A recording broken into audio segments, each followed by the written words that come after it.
यहाँ बनाउँदैछु चिकन किनभने आज मेरो घरमा चाहिँ गेस्ट आउनुहुँदैछ नि त हो। मेरो खाना चाहिँ एकदम सिम्पल हुन्छ, म यसरी बनाउँछु। अनि यहाँनिर माछा फ्राई गर्दैछु। म माछा बनाउनु चाहिँ त्यति पारा आउँदैन नि त हो, तर पनि बनाइदिँदैछु। अनि यहाँनिर चाहिँ छ मेरो फेभरेट अचार, भेन्डी आलु स्टिम गरेर बनाएको, लसुनहरू हालेर सिद्राहरू हालेर बनाएको। यो चाहिँ मेरो एकदम फेभरेट अचार हो। यो सिद्रा हालेको यो चाहिँ नर्थ इस्टमा पाउँछ। अनि मेरो चाहिँ प्रायः साथीहरू नर्थ इस्टमा भएको कारणले गर्दाखेरि चाहिँ मलाई नर्थ इस्टको खानाहरू पुरा मनपर्छ। अनि घरमा पनि त्यसरी बनाउँछु। यहाँनिर चाहिँ रेडी भइसकेको छ चिकन, मस्यामको दाल, अनि स्टिम गरेको इस्कुस, अनि यहाँनिर छ माछा। मलाई माछा आउँदैन पारा बनाउनु चाहिँ हो, तर मैले बनाइदिएँ। अनि मेरो खाना चाहिँ यस्तै हुन्छ, सिम्पल हो। अनि यहाँनिर चाहिँ मैले पनि ट्राई गरेँ, अब खाना कस्तो भएछ ट्राई त गर्नु पऱ्यो है। तामा, चिकन, अनि अघिको अचार, गुन्द्रुकको अचार, स्टिम गरेको इस्कुस, दाल छ त्यहाँनिर।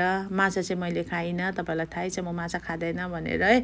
अनि मैले चाहिँ नेपाली पारामा चाहिँ मुछेर चाहिँ मैले चाहिँ मुखमा हालिएको मात्रै थिएँ कि यति दामी भएछ कि खाना चाहिँ। अब मेरो खाना चाहिँ यस्तै हुन्छ, सिम्पल हो।